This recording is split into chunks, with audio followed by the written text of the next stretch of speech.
Selamat malam pemirsa, saya Syazawi Sastro dan Anda menyaksikan Metro Malam. Kita awali Metro Malam pemirsa dengan informasi mengenai harimau Sumatera terekam kamera trap muncul di permukiman dan memangsa seekor sapi ternak milik warga di Langkat, Sumatera Utara. Balai Besar Konservasi Sumber Daya Alam Sumatera Utara menghimbau masyarakat sekitar agar mengurangi aktivitas di area hutan karena hewan buas tersebut masih di lokasi yang meninggalkan kawasan habitatnya di Taman Nasional Gunung Leser. Kejadian ini petugas kepolisian dari Polsek Medan Timur pada Kamis sore berhasil menangkap pelaku pencurian uang senilai 3 juta rupiah di dalam kotak amal yang sempat viral di media sosial. Selain mengamankan sejumlah barang bukti, petugas terpaksa menembak kedua kaki pelaku yang mencoba kabur. Polda Metro Jaya menetapkan 3 tersangka kasus pemalsuan surat keterangan hasil tes PCR yang pada masa libur Natal tahun baru lalu menjadi syarat utama melakukan perjalanan ke Provinsi Bali. Seorang tersangka diduga telah menggunakan surat palsu tersebut dan lolos mengikuti penerbangan dari Bandara Soekarno-Hatta Tangerang, Banten ke Bandara Ngurah Rai, Bali. Kabid Humas Pemirsa, kita ke kasus lain. Artis dan penyanyi Gisela Anastasia meminta maaf kepada halayak terkait dengan kasus video asusila yang menimpa dirinya. Sementara itu, polisi telah memanggil Gisel untuk menjalani pemeriksaan sebagai tersangka kasus video asusila pada Jumat besok. Pemirsa, kasus positif COVID-19 bertambah 9.321 pada Kamis 7 Januari 2021. Peningkatan kasus ini merupakan rekor baru sejak awal pandemi. Dengan demikian, total kasus positif COVID-19 di Indonesia sebanyak 797.723 kasus sejak pertama kali diumumkan pada Maret 2020 yang lalu.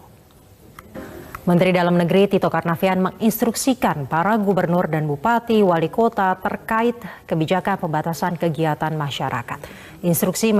Terkait dengan instruksi Mendagri terkait dengan PPMK atau penerapan pembatasan kegiatan masyarakat, Gubernur Bali Iwayan Koster menindaklanjuti dengan mengeluarkan surat edaran tentang pelaksanaan kegiatan masyarakat di Provinsi Bali tertanggal 6 Januari 2021. Kementerian Perhubungan belum menerbitkan kebijakan baru tentang angkutan penumpang setelah pemerintah mengumumkan penerapan pembatasan kegiatan masyarakat sejauh Bali yang berlaku pada tanggal 11 hingga 25 Januari 2021. Juru bicara Kementerian Perhubungan belum menerbitkan kebijakan baru tentang angkutan penumpang setelah pemerintah mengumumkan penerapan pembatasan kegiatan masyarakat sejauh Bali yang berlaku pada tanggal 11 hingga 25 Januari 2021.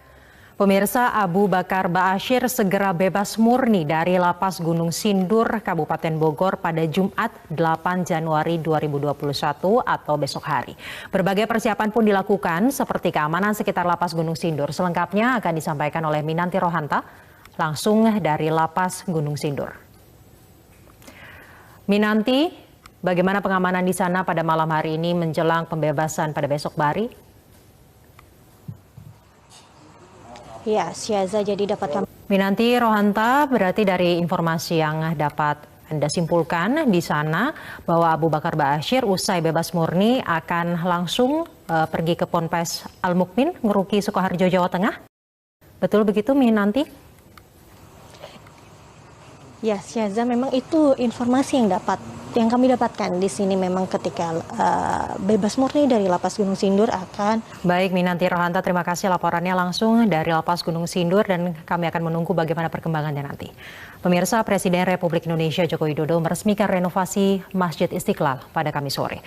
Presiden Jokowi mengapresiasi hasil renovasi Masjid Istiqlal yang dinilai tidak hanya memaksimalkan fungsi masjid sebagai tempat ibadah, namun juga memaksimalkan aspek fungsi seni, arsitektur, estetika, dan kaidah-kaidah cagar budaya.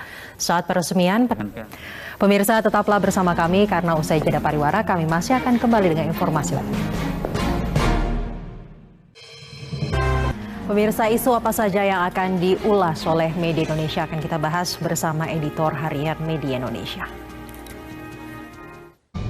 Sudah hadir di studio editor harian Media Indonesia, Eko Suprihatno. Selamat malam, Mas Eko. Malam juga, Cia. Mas Eko, Amerika Serikat. Apalagi kemudian dikipas-kipasi oleh ya, seperti Merkel ini. Jadi dia Indonesia sendiri melihatnya demokrasi itu memang sedang diuji karena kan negara demokrasi. Betul. Yang banyak kemudian protes nih bukan Amerika Serikat saja. Betul. Mengalami persoalan yang sama setelah Pilpres kemarin. Betul. Akhirnya Amerika sudah mendapatkan besar di mata dunia karena Amerika sebenarnya dianggap sebagai negara demokrasi. Itulah yang terjadi. Kita berharap ketenangan, keyakinan betul dan keamanan dari vaksin tersebut. Nah, berbicara mengenai Badan POM dan juga keamanan, Mas Eko, bahwa Badan POM hingga saat ini belum mengeluarkan kehalalan agar masyarakat yakin, baru kemudian diberikan izin edarnya kepada dari BPOM. Nanti rencananya Presiden Joko Widodo akan disalahartikan nanti kalau sudah halal, sudah bisa divaksinasi takutnya. Terima kasih Mas Eko atas penjelasannya. Sama-sama. Pemirsa, selengkapnya dapat Anda baca di Harian Indonesia yang akan terbit pada besok hari Jumat 8 Januari 2021. Jam beranjak terlebih dahulu pemirsa, karena kami masih akan kembali usai jeda pariwara berikut ini. Pemirsa, kita akan ke informasi dari mancanegara, yakni ribuan pendukung Presiden Amerika Serikat Donald Trump menyerbu gedung Capitol di ibu kota Washington DC saat sidang paripurna pengesahan hasil Pilpres 2020 sedang berlangsung pada Rabu waktu setempat. Akibatnya sidang terhenti dan para anggota Kongres harus dievakuasi. Seorang perempuan pemprotes tertembak di dalam gedung Capitol dan sidang baru dilanjutkan pada Rabu malam setelah situasi kondusif. Dan kita akan bergabung dengan jurnalis VOA Ian Umar untuk mengetahui bagaimana kondisinya langsung dari sana. Mas Ian, bagaimana dengan perkembangan situasi di Washington DC pada saat ini, khususnya di Capitol Hill pasca penyerbuan pendukung Presiden Trump ke gedung Capitol? Ya, Syaza, seperti yang kita ketahui. Bagaimana dengan pemberlakuan jam malamnya? Dan adakah kerusuhan lanjutan serta perusuh yang ditangkap? Ya, sebenarnya pemberlakuan akan memberikan pengaruh terhadap jadwal inaugurasi Presiden terpilih Joe Biden pada tanggal 20 Januari yang nanti.